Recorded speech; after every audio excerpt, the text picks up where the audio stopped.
Death is an integral part of life. This statement was a premise that all people agree upon, regardless of one's belief on what would happen next. Every life ended with death at some point, period. Therefore, in this video, we would discuss a crucial question that had always been a point of debate among humans. What happened after we die?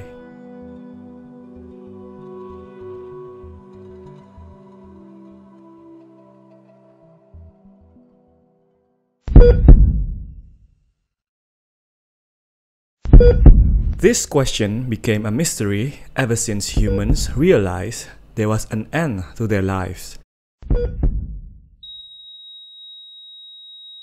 When their bodies stopped moving, when their lungs stopped breathing, and when the culmination of their pride vanished, with or without their consent. In order to understand the complete answer to this important question, we had to return to the past, to the time when Ifrit, Khidir, Adam and Eve witnessed an end to their children's lives in the physical realm for the first time.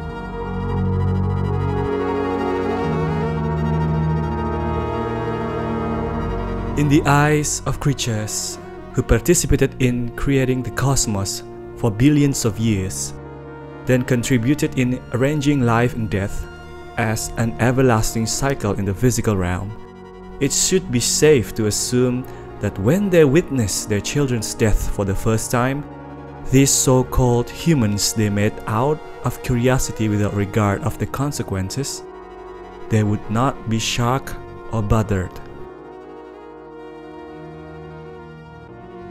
Alas, in this case, the assumption was dead wrong.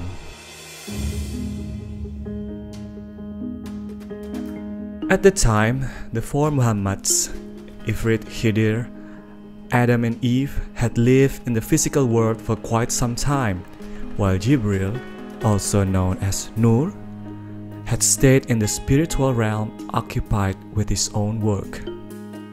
The frustration within Ifrit, Adam and Eve for the expulsions from the spiritual realm due to their own faults, as well as Khidir's mixed feelings in faithfully following his three siblings during their punishment, had begun to fade away, replaced by a sense of pride and wonder, watching their creations in the physical realm in different perspective from before. This time they mingled, not only observing from the outside. Since they were created distinct from one another, and since the Creator's tests that led them to the physical realm sparked animosity among them, Ifrit preferred to be with Khidir. Her nature and power of a fiery flame was a match for the flexibility of Khidir, whose element was water. On the other hand, Adam and Eve had always been attached to one another, even in the spiritual realm. Adam's consistency and calmness in any situation was capable in containing the unshaped and capricious Eve. Jibril, unlike the other four, possessed unrivaled obedience to the Almighty. That fact was the sole reason why among the five, only Jibril was allowed to stay in the spiritual realm. Such was the case Nur Muhammad distinctly created. Therefore, by the time the Creator ordered Ifrit, Khidir, Adam and Eve to fill the world with their offsprings, Ifrit took Khidir as her couple, while Adam took Eve. Life in the physical realm was a new experience for the four Muhammads, even though they respond to it differently. Khidir, who descended to the physical realm willingly, had different mindset from Ifrit, Adam or Eve in facing this punishment. At the time, They had not realized that their real mistake was disobeying the Creator's order not to fuse spirits with physical bodies. Jibril, who obeyed, had understood since the beginning what consequences await if they decided to overstep the all-knowing.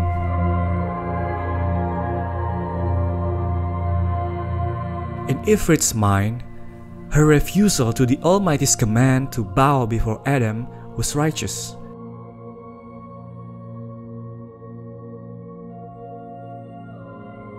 Adam and Eve had somewhat similar sentiment. They thought their only mistake was having too much curiosity, which did not warrant such heavy punishments. Khidir, on the other hand, who was so sympathetic, could not stop himself from following his three siblings descending to the physical realm. He chose to leave the spiritual realm rather than stay because he felt more needed in the physical realm. Besides, he preferred the company of his three siblings who were banished rather than the one who stayed. The four lived in the physical realm with burdens in their minds. Each tried their best to endure the maker of laws' decisions to cast them away. Even though they had tremendous power over cosmos, as creatures, they also possess many limitations. The four Muhammads had no presumptions about the creatures that would be their offsprings. Their experiments in fusing physical bodies of animals with chunks of their essence stopped when the Almighty summoned them.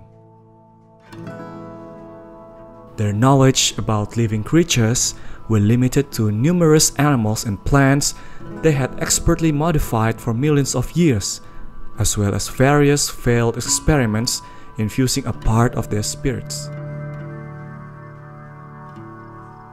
Therefore, they were shocked when they witnessed a pair of creatures which grew within their bodies. The creatures that they gave birth to were perfect manifestation of their efforts in the past, something that they had aimed to achieve since the first time they were overwhelmed by curiosity and decided to disobey the Creator. This revelation ignited their passion, this time with renewed and rejuvenated sparks. They were reminded of the pleasure they experienced when they created the cosmos in His order. The four Muhammads expressed their gratitude to the Creator. Their thirst for knowledge, especially Adam and Eve, were like water which finally punched through a dam. They tried to find out everything about these creatures, their children. They then gave birth to another pair of children. How similar were these creatures to them?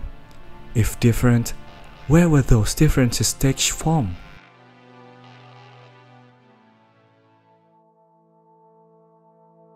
They tried to teach them every knowledge and skills they had and found that their children could only do very few of them. As it turned out, humans, creatures so perfect in their eyes, had too many limitations, not even close to their parents' level. At the same time, Ifrit and Khidir more or less faced a similar situation. Creatures they gave birth to was something coming out of their deepest dreams. They also tried to show everything they know about this world. Though in the end, they came to the same conclusion that these creatures' capacity was so limited. Fortunately, the disappointment did not last long. As the time progressed, the four Muhammads realized that even though their children were weak and very limited, especially compared to themselves, humans also possess many characters that the four admired. For such weak creatures, humans were very persistent. The beauty reflected from the contradictions finally inspired the four Muhammads. They decided to adjust the scale of their knowledge and power so their children could understand and then imitate it.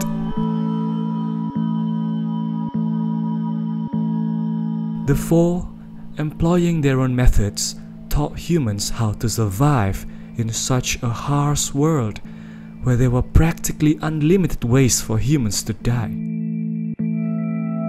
If the child had talents in certain areas, the Muhammad would teach them how to exploit those advantages to pull through. But if the child had certain limitations instead, the four would then thought out other ways for them to remain alive.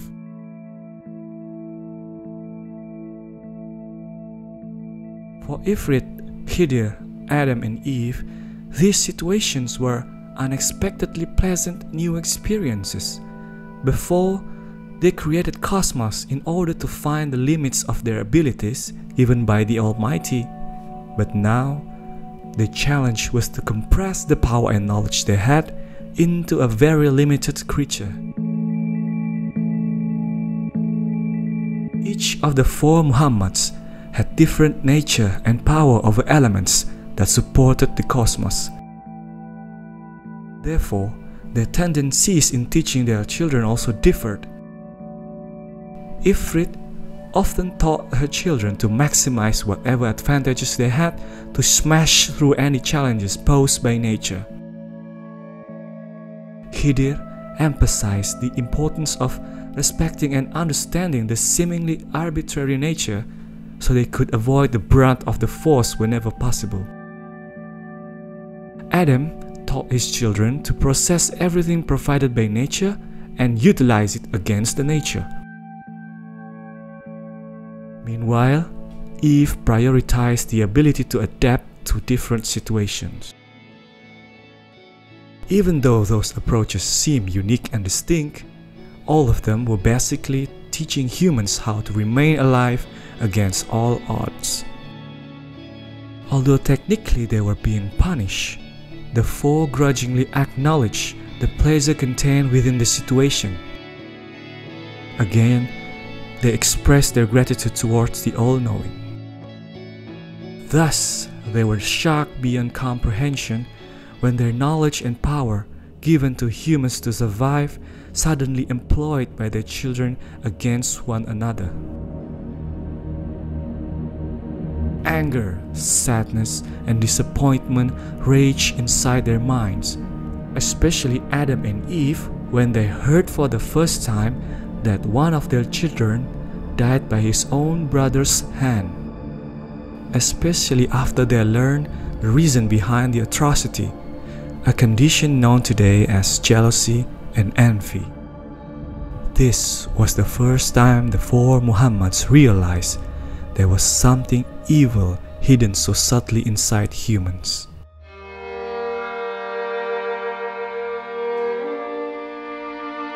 Muhammads were not new to the concept of death. In fact, they even contributed to creating it as an integral part of life.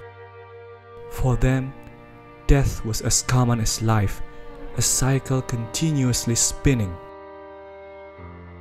By their hands, by the power given by the Almighty, they created so many creatures that could only survive by taking other creatures' lives. Regardless, they still could not believe the motivation that triggered their children to hurt each other. Their confusion became even more unbearable when they witnessed the consequences that followed. Even though their bodies were dead, death apparently left something else behind. An entity that both existed and also not existed in the physical realm. These instances never happened before when they experimented with their powers, both when they created living creatures and also after they introduce a small chunk of the essence with animal bodies. At that very moment, Ifrit, Khidir, Adam and Eve finally realize that their challenges, their punishments in the physical world had only just begun.